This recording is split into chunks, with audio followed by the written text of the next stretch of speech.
Why are the newspapers keeping silent about the Spanish influenza? It's as though none of you care. There's a war going on. People shouldn't be demoralized by news of deadly diseases. It's a disgrace. People are left to die alone. No one is properly informed of the risks. These are bad times indeed. So much for the glorious British Empire. Have you any idea of the danger you face in these streets at night? I've had to run and hide more than once from frenzied mobs incensed by the fever. Do you think the flu is really responsible for this, Doctor? That science is unable to explain the facts doesn't mean there is no rational explanation. I confess, I share your point of view, Doctor. What is a journalist doing in this borough after sunset? He goes where none of his colleagues would dare to go, to inform the country. So you risk your life to reveal the truth. I saw many reporters do the same during the war. Whitechapel is the crucible of so many untold stories and tragedies. I want people to know them.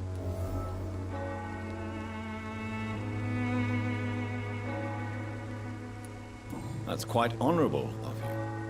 But is the public interested? Not at all, sir. And that's why I'm an independent journalist, hoping to sell some stories.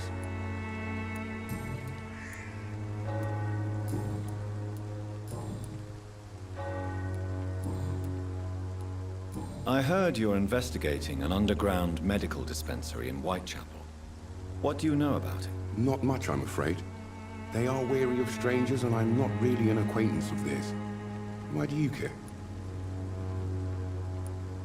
I'm afraid one of the nurses from the Pembroke Hospital may be involved with unsavory activities. Ah, could it be Dorothy Crane? Without a doubt, you are a damn fine journalist, Mr. Darby.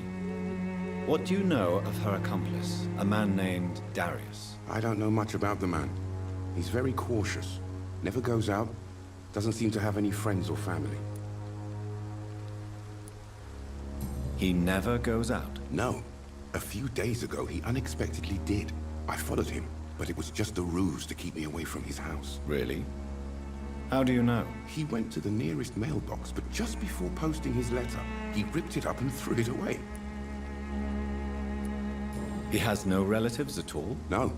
Except for that strange man, a poet named Richard Nithercott, who sometimes comes by. Darius would never let him in. Where can I find this Mr. Nithercott? He spends most of his time lurking around Whitechapel, talking to himself or declaring verses. These days, you can usually find him behind the church.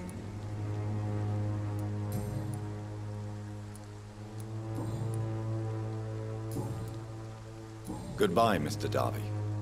Farewell.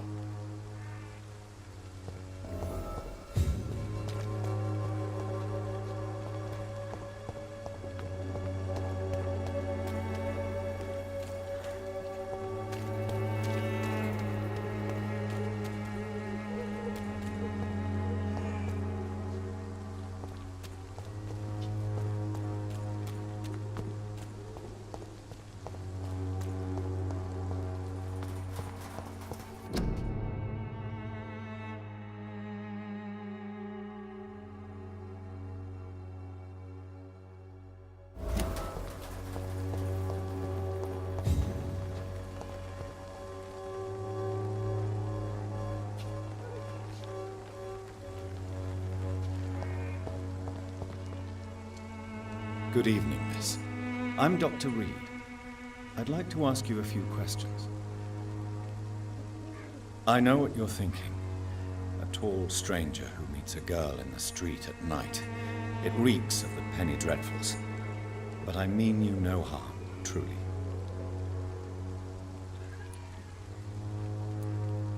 I know you understand what I'm saying. Your silence has nothing to do with you being mute, does it?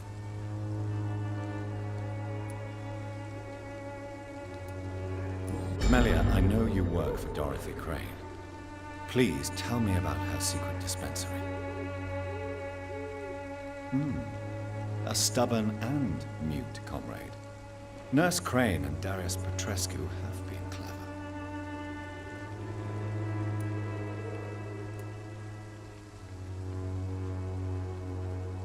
Very well. Goodbye, then.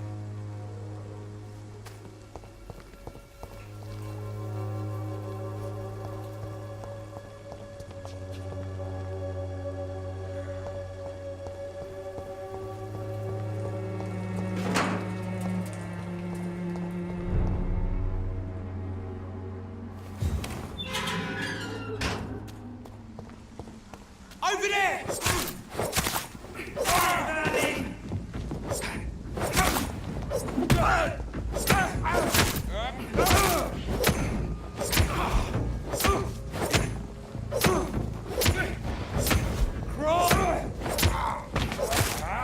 This man stunned me with his faith.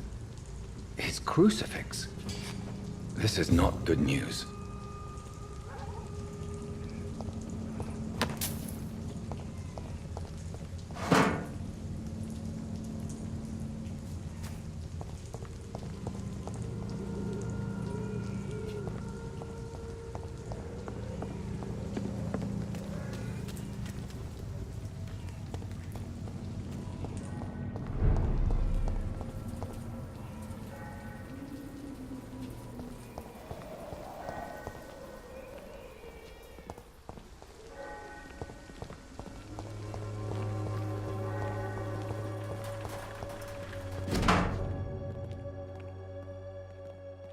The content of Darius' letter to his children could give me more leverage to enter.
Unable to see the true horror around you.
Some of us come...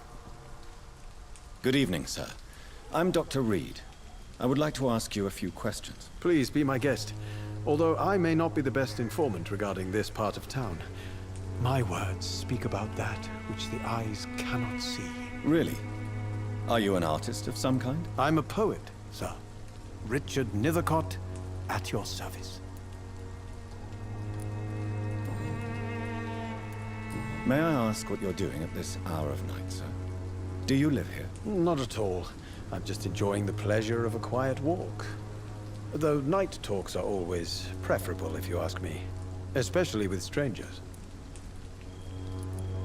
But are you not afraid of the epidemic? Oh, why should I? I see some equity in the Spanish flu. No flesh should be saved, say the scriptures. Good or evil, rich or poor, all are equal in the eyes of the flu. If you say so. But as a physician in a time of epidemic, I must caution you to avoid unnecessary exposure, sir. Thank you, Doctor. But we both know the seeker of truth has to go boldly where the weak dare not. What are your thoughts on the terrible situation in this city? Terrible, you say? No. Of course, the death of so many innocents is a tragedy. But the scourge has not been all bad for the city. Oh, no, sir. What are you talking about? Do you remember London before the flu?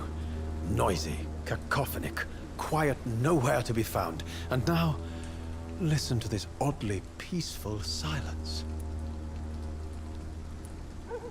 Yes. The enjoyable silence of the grave. You have a unique perspective on the situation, I must admit. Most people fail to understand my perspective. I don't blame them. But how could I call myself a poet if I veiled my feelings? Are you aware that your life could be in danger in this part of town? But this is where I must be to feel the real beat of the city. I had to come, see it for myself, alone. I understand your need for solitude, but it's not safe around here. I don't care. I don't have many friends, Doctor, and my family despises me. If some misfortune came upon you, who would be here to help you? Well, you, for a start, my dear Doctor.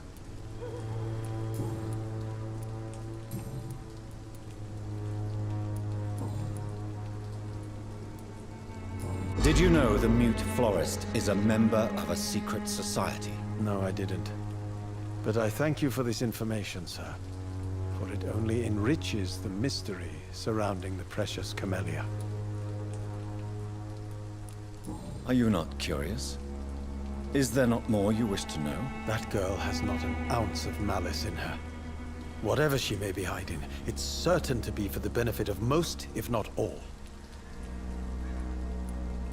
I fear you are a hopeless romantic, Mr. Nethercott. Guilty as charged, Dr. Reid.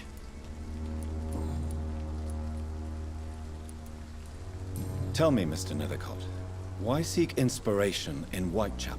The place is not beautiful per se, but how to explain it? Stirring and challenging.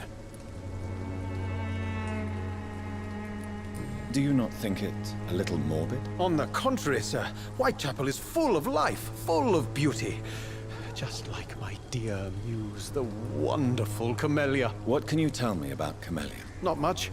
And that's the beauty of it. She can't speak, you know. She's a locked mystery who exhales kindness and sweetness.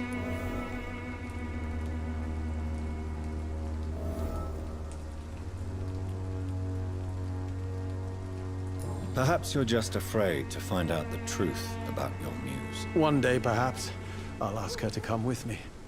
But will she still be my wild flower of Whitechapel if she moves uptown? And have you ever tried to learn more about her? Where she lives? How she survives? Whom she may know? Maybe I prefer she remains an enigma. Reality can be so dull, don't you think?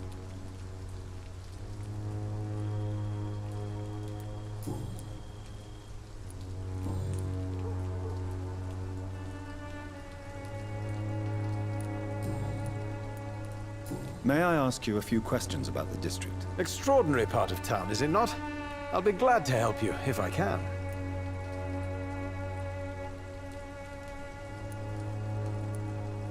I'm looking for Dorothy Crane, a nurse who lives in this vicinity. Dorothy Crane. Oh, I love the name. The Crane of Whitechapel. Sounds very mysterious. But, sorry, no, never heard of her. What can you tell me about an old man called Darius? Darius Petrescu? Yes, I know him. At first, I thought he was only a small publisher. I invited him to publish my work, but his reaction was pretty clear. Not interested in your talent? Darius is an old political activist who takes delight in printing tracts and lampoons. Those communist activities only require mediocre writing skills.